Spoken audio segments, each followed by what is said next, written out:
sir Odisha रे बादल आसिले भी वर्षा हेउनै उपकूल ओडिशा रे किंतु उत्तर और पश्चिम ओडिशा कथा आमे जदि कहबा बादल आसिला मात्र के प्रबल वर्षा होउची गत 2 मास भितरे जदि आमे देखबा हाराहारी 30 थर वर्षा हेलानी हेले उपकूल रे मात्र 2 थर वर्षा होउची एते पार्थक्य काहे हाँ आपण ठीक कथा कहउचंती कारण उत्तर पश्चिम जो ओडिशा हमर रहिला हमें जदि टिके निर्दिष्ट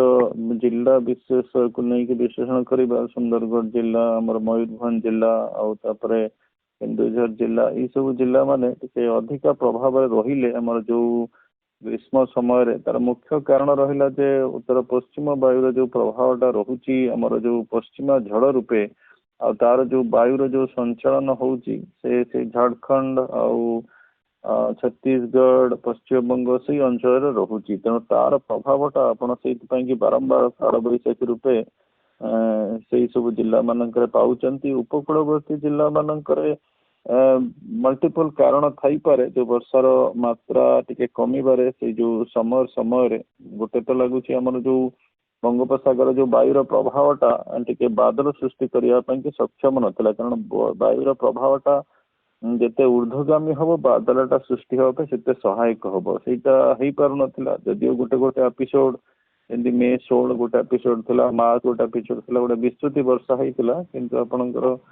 जेमती कहले उत्तर उत्तर पश्चिम राज्य जिला मानक अधिक वर्षा रही किंतु वर्तमान परिस्थिति रे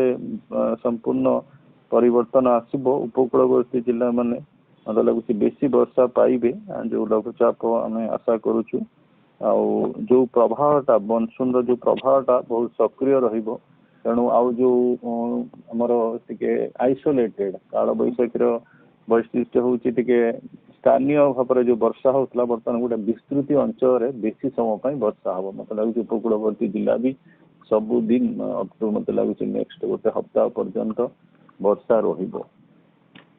सर गत 2 दिन है कोहला पाग संग को बहुत जगह जदि आम देखा झिपिझिपि वर्षा होउछे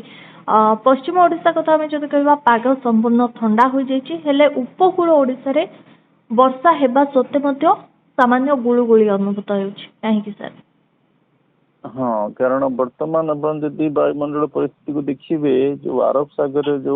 सिस्टम टा थिला से सिस्टम टा वर्तमान पश्चिम को पूर्व को प्रवाह होउची तेणु गोटे निम्नचाप रेखा वर्तमान बनीची हमर भारत रु नहीं कि बंगोपसागर पर्यंत तार किछिटा जो वायु आर्द्रतापूर्ण वायु आम दक्षिण पश्चिम वायु सहित आपणकर जो पश्चिम ओडिशा झारखंड छत्तीसगढ़ ये अंचल मध्य प्रदेश ये अंचल भी प्रभावित होती आप फील करते अधिका कोहला पाग झिपिझिपि वर्षा प्रभावित करुथबो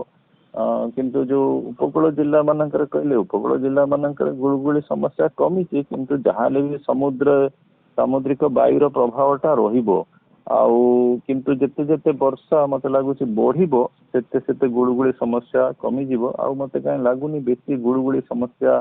रहिबो अप टू जून प्रथम सप्ताह पर्यंत कारण लघुचाप जनित वर्षा रे बेसी वर्षा हुए